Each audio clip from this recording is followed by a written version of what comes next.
Assalamualaikum warahmatullahi wabarakatuh.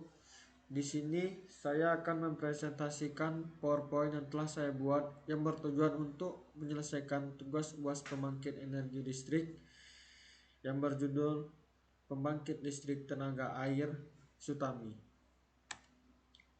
Yang pertama yaitu sejarah pembangkit listrik tenaga air Sutami. Sejarah pembangkit listrik tenaga air Sutami dimulai pada tahun 1962. Pemerintah Indonesia memutuskan untuk membangun bendungan dan PLTA di daerah Sungai Brantas, Malang. Rencana ini mencakup pembangunan bendungan Karangkates dan PLTA Karangkates. Pembangunan bendungan utama mulai pada tahun 1967 dengan 2 tahun lebih lambat daripada rencana asli.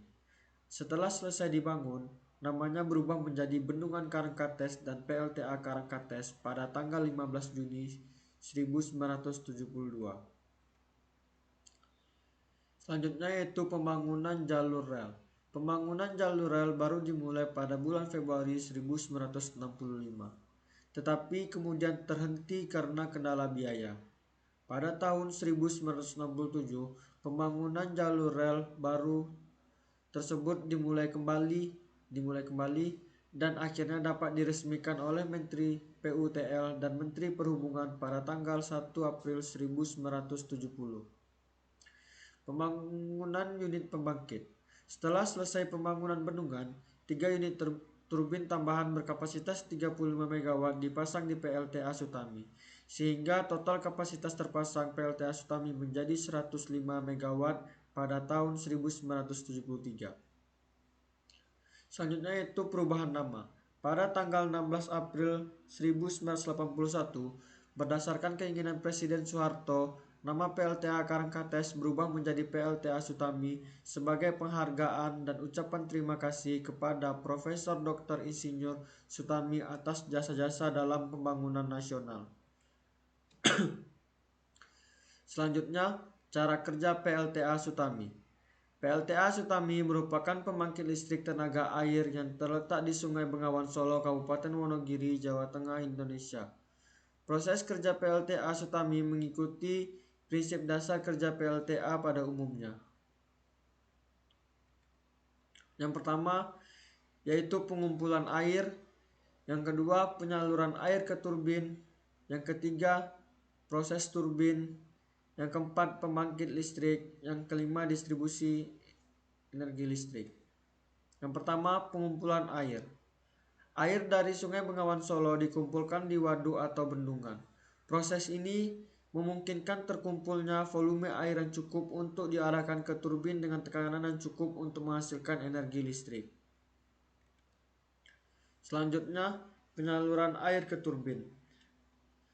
Air yang telah terakumulasi di dalam waduk atau bendungan yang merupakan hasil dari penampungan aliran Sungai Bengawan Solo kemudian diarahkan melalui jaringan saluran atau sistem penstock yang dirancang khusus untuk mengatur aliran air menuju turbin hidrolik.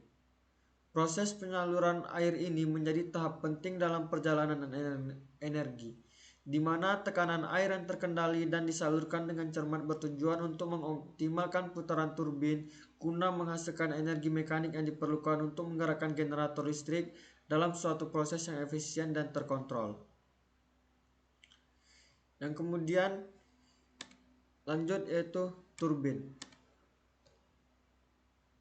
Air yang bergerak dengan tekanan yang tinggi dari dalam saluran penstock atau pipa penyalur khusus yang dirancang sedemikian rupa untuk menjaga kestabilan aliran dan mencegah kebocoran, dialirkan secara terkendali ke dalam ruang turbin hidrolik dengan bertujuan untuk menghasilkan energi kinetik yang cukup untuk memutar komponen turbin.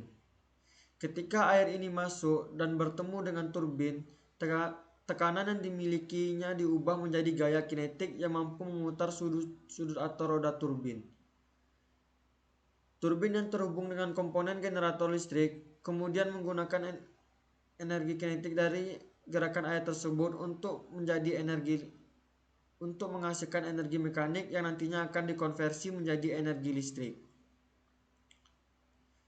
Proses ini memungkinkan transformasi dari energi air menjadi daya listrik yang bisa digunakan untuk memenuhi kebutuhan listrik masyarakat dalam suatu mekanisme kerja yang terstruktur dan terkontrol. Selanjutnya, pembangkit listrik. Proses rotasi atau putaran yang dihasilkan oleh turbin hidrolik yang diaktifkan oleh aliran air dengan tekanan tinggi tersebut berperan penting dalam menggerakkan generator. Generator yang merupakan suatu perangkat teknologi canggih dalam pembangkit listrik tenaga air menggunakan energi mekanik yang dihasilkan dari putaran turbin untuk mengkonversi bentuk energi ini menjadi energi listrik yang siap digunakan.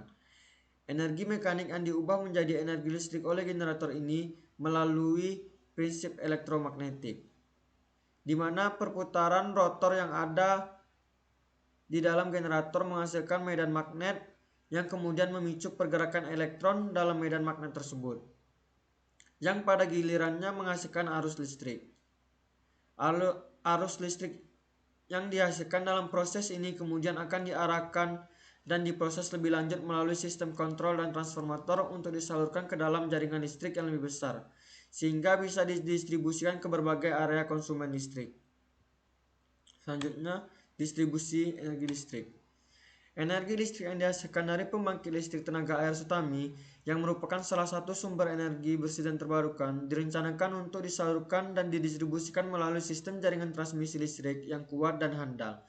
Proses distribusi ini dirancang untuk memenuhi kebutuhan energi listrik yang terus berkembang di berbagai sektor masyarakat, termasuk rumah tangga, industri, sektor komersial, serta wilayah sekitarnya.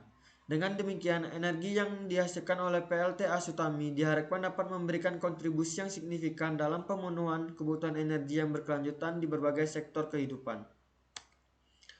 Berikut ini adalah simulasi cara kerja pembangkit listrik tenaga air.